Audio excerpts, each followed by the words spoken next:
పెద్దలు పూజ్యులు ఇందాక రామారావు గారు చెప్పినటువంటి towering personality of India Venkaiah Naidu గారు నిజంగా టవరింగ్ పర్సనాలిటీ. తెలుగు జాతే కాదు భారత జాతి గర్వించదగ్గ మౌనత నాయకుడైన వారికి ఘంటసాల గారు బయోపిక్ తీయడం అనేది ఆషామాషి కాదండి. ఘంటసాల గారు అంటే అనన్న సామాన్యం. ఓ ఎన్టీఆర్, ఓ ఏఎన్ఆర్, ఓ ఘంటసాల. ఎన్టీఆర్ ఏఎన్ఆర్ ఉన్నంతకాలం ఉంటే ఇది ఘంటసాల. ఏమి ఘంటసాల గారు అలాంటి మహనీయుని యొక్క చరిత్రని సినిమాగా తీసి ఆయన జన్మధన్యం చేసుకుంటున్నటువంటి దర్శకులు రామారావు గారికి, నిర్మాత అమ్మ వందనాల తల్లి మీకు. హే తమ్ముడు కమ్ కమ్. ఎన్టీ రామారావు శ్రీకృష్ణ పరమాత్ముడు వేస్తే దండం పెట్టాం. అక్కినేని నాగేశ్వరరావు గారు బాటసారి ఇస్తే దండం పెట్టాం. ఇవాళ ఈ తమ్ముడు ఘంటసాల గారు వేషం వేసి ఆయన జన్మ ధన్యం చేసుకున్నాడు. శబాష్ శబాష్ శబాష్. Good luck, all the best. వారికి సుబ్బారాయ శర్మ గారికి, అశోక్ కుమార్ గారికి ఇద్దరు అశోక్ కుమారులు. అమ్మ తల్లి మీకు, దామోదర్ సార్ నమస్కారం మీకు. ఏ ప్రభు మీకు అందరికీ వందనాలండి. పెద్దలు ఉన్నారు. నాకు ఘంటసాల గారి గురించి చాలా మాట్లాడాలనిపిస్తుంది, వెంకయ్యనాయుడు గారి గురించి చాలా మాట్లాడాలనిపిస్తుంది. నేను కాసేపు మాట్లాడొచ్చా? Sir sir sir sir Ghantasala గారు అంటే మనందరికీ ఒక గాన గంధర్వుడుగా, ఒక గాయకుడిగానే పరిచయం. కానీ ఆ మహనీయుడు మీరు నమ్ముతారా? స్వతంత్ర సంగ్రామ పోరాట యోధుడైన ఘంటసాల గారు.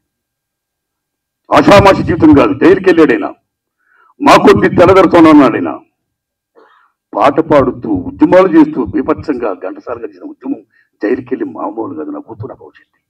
ఆ మహానుభావుడు ఎక్కడ కృష్ణా జిల్లాలోనూ పుట్టి సంగీతం నేర్చుకోవడం కోసం విజయనగరం వెళ్ళి, ఆయన పేదవాడు, ఇంటింటా దండుకొని వారోత్సవాలు తీసుకొని సంగీతం నేర్చుకుని అక్కడ కలవర్రానని విజయనగర సామ్రాజ్యంలో ఒక నాట్య కళాకారుడు ఆవిడ. ఈ బాబు యొక్క ఘంటసాల గారి యొక్క ఆ జీవం చూసి ఆవిడ చేరదీసి గొప్పవాడు చేస్తే ఆ మహానుభావుడు అంటాడు గొప్పవాడైన తర్వాత, నేను ఈ వేళ ఇంత గొప్పవాడిని అయ్యానంటే ఆ వేళ ఈ ఇంటింటికి నీళ్ళు అడుక్కున్న ఆ అన్నం ఎవరున్నారు, ఆ తల్లి ఏ తల్లి వేసిందో ఆ భిక్ష వల్ల ఈ వేళ అంత గొప్పవాడిని అయ్యారు అని చెప్పిన గొప్ప గ్రాటించుకున్న మనిషి ఘంటసాల. కాదో ఘంటసాల మామూలు మనిషి కాదు. అలాంటైనా ఏమి పాడాడు, ఏమి మహానుభావుడు, అమరగాయకుడు. భగవంతుడు ఉన్నాడో లేడో తెలియదు కానీ నిజంగా భగవంతుడు ఉన్నాడు. నేను కృష్ణ పరమాత్మ యొక్క గీతోపదేశం పాడితే మనందరం కూడా దండం పెడతాం, తన్మత్యంతో. ఘంటసాల గారు great contribution to India, not only India, allow the world and Hinduism. That is Bhagavad Gita. Enough. ఒక సంగీత దర్శకుడిగా ఏం టాపర్ అయినా, ఒక సింగర్గా ఏం టాపర్ అయినా, ఒక స్వతంత్ర సంగ్రామ పోరాట ఎదురుగా ఏం టాపర్ అయినా, ఇన్ని కోణాల్లో ఇన్నిట్లో ఉన్న మహనీయుడు చాలా తక్కువ వయసులో 52 ఏట ప్రారంభించాడైనా. 2 సినిమాలు తీశాడైనా. 2 సినిమాలు కూడా బాగా ఫ్లాప్ అయ్యాయి. ఆర్థికంగా కష్టాలు పడిపోయాడు. మామూలు కష్టాలు కాదు. అదే దశ గొంతు కూడా డ్యామేజ్ అయితే ఇక్కడ కాణిపాకం దగ్గర చిత్తూరులో ఒక వైద్యం ఇస్తుంది వికటించి చివరికి ఆ మహానుభావుడు అమరుడయ్యాడు. అలాంటి ఘంటసాల గారి యొక్క చిత్రాన్ని ఈ మహానుభావుడు తీయడం, ఆ మహానుభావుడు యొక్క చరిత్ర మనం తెలుసుకోవడమే కాదు, మొత్తం ప్రపంచంలో ఉన్న తెలుగు జాతి అందరినీ విజ్ఞప్తి చేస్తున్నా, ఘంటసాల గారి చిత్రాన్ని చూడండి. ఒక ఎన్టీఆర్, ఏఎన్ఆర్ గారు సినిమా ఇండస్ట్రీలో ప్రతి హీరోకి, ప్రతి క్యారెక్టర్కి, ఇంక్లూడింగ్ నాగేశ్వర రామారావు గారు, రేలంగ్ గారు కూడా ఆయన పాడి ఒప్పించి మెప్పించిన మహనీయుడు ఘంటసాల గారు. చిత్రాన్ని విజయం చేసి డబ్బు ది మోస్ట్ ఇంపార్టెంట్. ముందుకొచ్చిన తల్లి నిర్మాత అమ్మ, ఆవిడ బాగుండాలని నేను మనస్ఫూర్తిగా కోరుకుంటున్నాను. అయితే ఇక్కడ ఒక విషయం చెప్పాలి. ఒక స్వతంత్ర సంగ్రామ పోరాట యోధుడుగా భారతదేశ పరంగా, సేమ్ టైం భగవద్గీతను పాడి హిందూయిజం అంటే హిందూ మతం, హిందూ దేశం, మనందరూ హిందూస్మే. అలాంటి హిందూ దేశంలో నిజమైన ప్రామాణిక గ్రంథం ఏమంటే భగవద్గీత. నీ పని నువ్వు చేయి, రిజల్ట్ నాకు వదిలేని శ్రీకృష్ణ పరమాత్మ ఏం చెప్పాడో that is Bhagavad Gita, that is మన మతం. అలాంటి మత సారాంశాలైనా అమోఘంగా పాడి మెప్పించినందుకు, సొంత సంగ్రామ పోరాటం చేసినందుకు, ఆయన కాంట్రిబ్యూట్ చేసినందుకు, సంగీత దర్శకుడుగా, గాయకుడుగా, అమర గాయకుడుగా, అలాడు పాటలుగా what he played the role.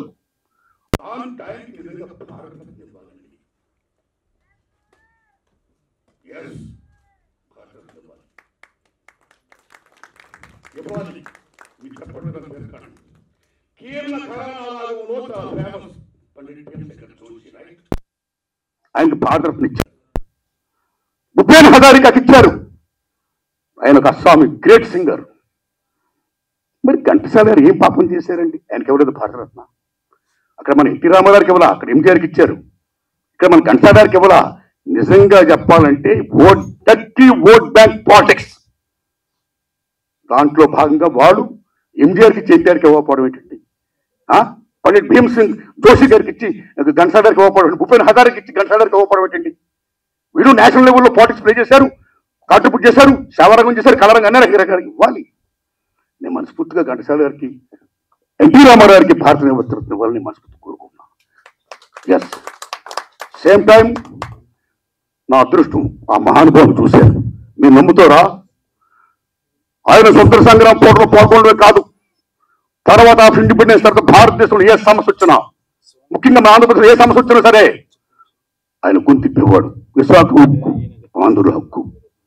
ఎన్నో సార్లు ఆయన మీరు నమ్మండి 32 మంది బలిదానాలతో త్యాగం చేసిన విశాఖ హక్కుని ఎందుకు ఇవ్వదు గవర్నమెంట్ అని నిజంగా మహానుభావుడు గొంతు చెప్పాడు ఆయన. ఏం ఘంటసాల గారు ఆయన? ఇందిరాగాంధీ ఆ రోజు 3 ముక్కలు చేస్తారంటే తప్పు ఇందిరాగాంధీ అని బహిరంగంగా చెప్పాడు ఆయన ఘంటసాల గారు.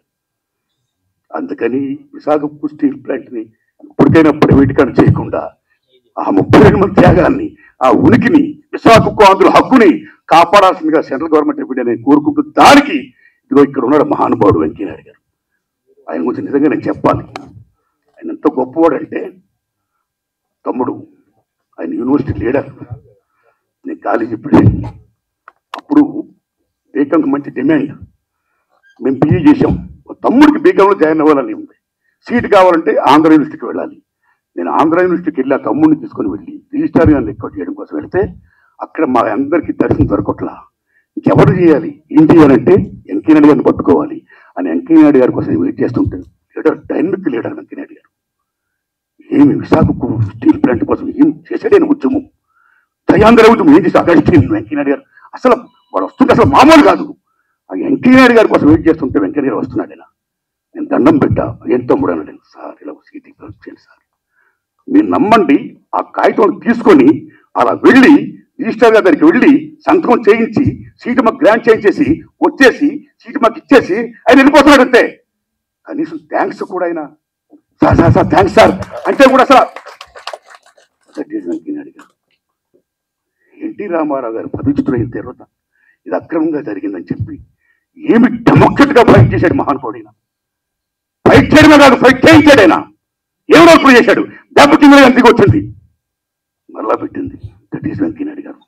విశాఖపట్నం స్టీల్ ప్లాంట్ ఉద్యమం కానీ, జయాంధ్ర ఉద్యమం కానీ, రామారావు గారిని పవిత్ర చేసిన మౌనత ఉద్యమం కానీ, డెమోక్రసీ సేవ్ చేసే ప్రజాస్వామ్యాన్ని పరిరక్షించండి అని చేసిన ఉద్యమం కానీ, ఎమర్జెన్సీలో ఇందిరాగాంధీకి వ్యతిరేకంగా అమోఘమైన ఉద్యమాలు చేసి లాఠీ దెబ్బలు తిని జైలుకి వచ్చిన విరాధుడు పోటీయోధుడు మన వెంకయ్యనాయుడు గారు.